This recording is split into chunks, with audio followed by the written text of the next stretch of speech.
mana saja. Layan YouTube, ini Liga Domestik kita. Ini adalah Liga kita, Liga Malaysia.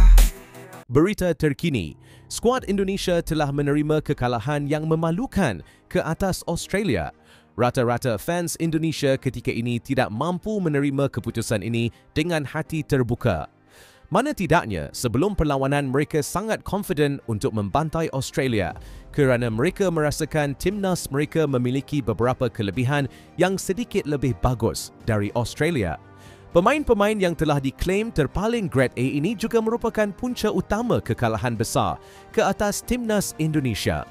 Sebelum saya meneruskan ulasan ini, izinkan saya mengambil masa anda semua terlebih dahulu. Jika anda semua suka dengan cara penyampaian saya, bantu saya dengan cara menekan butang like untuk video ini dan juga tekan butang subscribe pada mana yang belum lagi subscribe channel saya.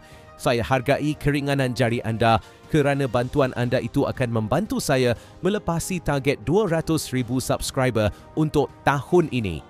Terima kasih. Mari kita teruskan ulasan ini dengan lebih mendalam. Sebelum ini, mereka sangat yakin bahawa Indonesia mampu mengalahkan Australia.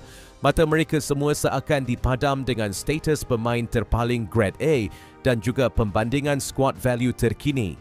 Tanpa menyedari hal tersebut, pemain yang sangat diagung-agungkan inilah yang menjadi punca kegagalan skuad Indonesia untuk meraih kemenangan hari ini. Seawal minit ke-8 permainan, Indonesia seakan mampu melakukan membuka langkah kanan selepas dihadiahkan sepakan penalti oleh pengadil yang bertugas apabila Rafael Struijk dijatuhkan.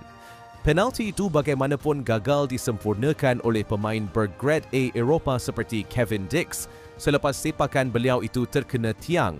Jika sepakan penalti itu diambil oleh Marcelino, pemain yang merupakan anak jati Indonesia, sudah pasti keputusannya berbeza kerana walau apa juga grade seseorang pemain itu, jati dirinya tidak akan mampu sekuat pemain lokal.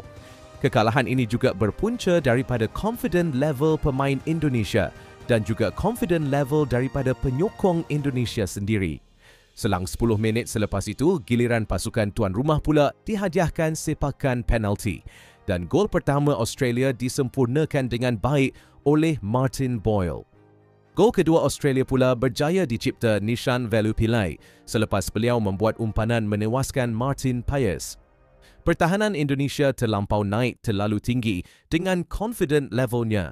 Mungkin mereka menganggap saat menentang Australia ini seperti menentang negara bawahan. Anak buah Patrick Kluivert terus dihukum Australia pada minit ke-34 permainan apabila jaringan ketiga Australia terhasil menerusi Jackson Irvine. Separuh masa pertama tamat, Australia 3, Indonesia 0. Bersambung aksi di babak kedua, Indonesia bermula dengan baik apabila melancarkan beberapa siri serangan ke kubu Australia. Percubaan Indonesia bagaimanapun gagal dinatijahkan kepada jaringan.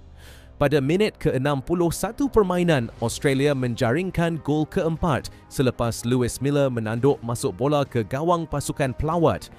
Indonesia akhirnya mendapat satu jaringan menerusi pemain yang membuat penampilan pertama bersama Indonesia, Ole Romani. Hanya pemain ini yang kelihatan sangat function untuk pasukan Indonesia. Jika kita tanya siapakah yang sangat kecewa di dalam perlawanan ini, sudah pasti orang itu adalah Ole Romani. Gol daripada pemain itu tidak cukup sebagai motivasi buat Indonesia untuk bangkit sebelum aksi tamat apabila Australia berjaya menyumbat jaringan kelima sekali lagi menerusi Jackson Irvine.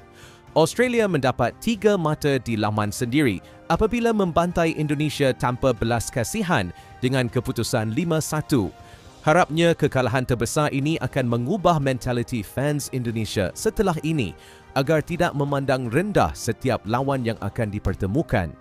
Ingatlah wahai fans Indonesia, jangan terlalu sombong dan bongkak kerana kesombongan daripada anda itu akan memakan diri sendiri. Dan hasilnya, anda akan berasa malu dengan keputusan ini